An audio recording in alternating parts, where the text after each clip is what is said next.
Hello, it's Mamaw Gill, and today I'm going to fix my apple cobbler crisp, or CROBBLER, as Al Roker called it. He said I should name it CROBBLER. Peel your apples. Now you want to core it. Get that core out of there. Just cut it like you would if you was going to eat it. Like that's the way I cut it when I eat it anyway. Got my apples peeled and sliced. That's why I used about 9. Maybe 10, I lost count. Just want to put just a little bit of water in them. Well, maybe it might be a little bit too much. Okay, because you don't want to get too much water because you can always add it if they start getting too dry when you cook them. But it's harder to cook the water out of them than it is to add. So I might have to add a little bit more water. I'll let you know later. I'm going to start my stove on high. Put some sugar in it. Now this is a 3/4 cup, so I'm going to start out with almost a 3/4 cup. Then I'll do a taste test. And if they're not sweet enough, then I'll add a little bit more sugar. Like I said, you can always add, but you can't take it out. Now I'm going to start out with a teaspoon of ground cinnamon. I don't usually measure nothing, but I'm trying to get it as close as I know how. So everybody will understand. But I don't think I'm going to use a teaspoonful. Maybe. I'm going to sprinkle it in there and see.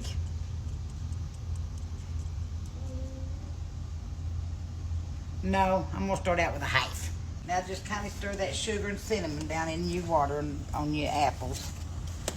And then whenever they start cooking, these apples are going to cook down. Uh-oh. It's all right. I make a mess with everything I fix anyway. They're going to cook down a little bit anyway. And like I said, I might need to use a little bit more water, and then again, I might not. I don't know yet. Now just cover it with a lid. I forgot to tell you, I use Gala apples. If you want to cook an apple, either get Gala or Grady Smith.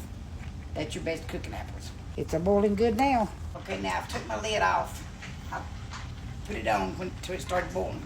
Then I took it off because once it starts cooking, I've realized I've got a little tad more water in here that I think that I'm wanting. So I'm letting as the apples cook, I'm letting my water cook down, so that's why I'm leaving my lid off. Now I'm getting ready to add me some butter. I'm gonna add it right to my apples. I'm just gonna put about half a stick. Butter, margarine, every what it is you use. It don't matter. And didn't forget this time, but on the Food Network show, I forgot the butter. Well, it's kind of hectic and hard to remember everything.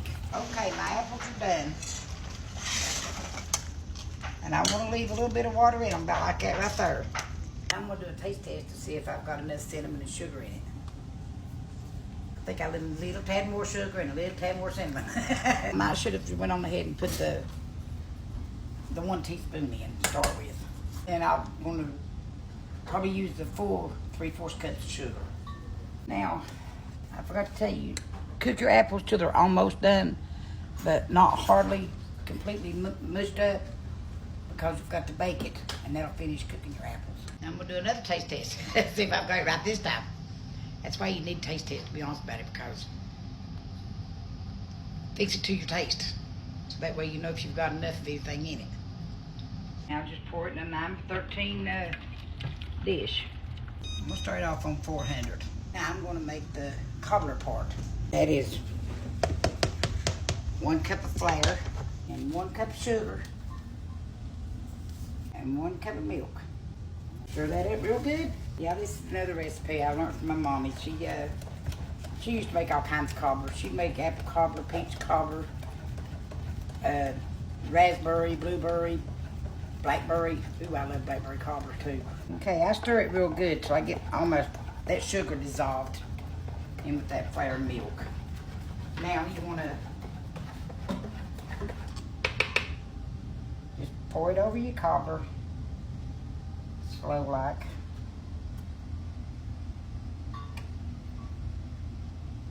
This right here, you don't want to stir it.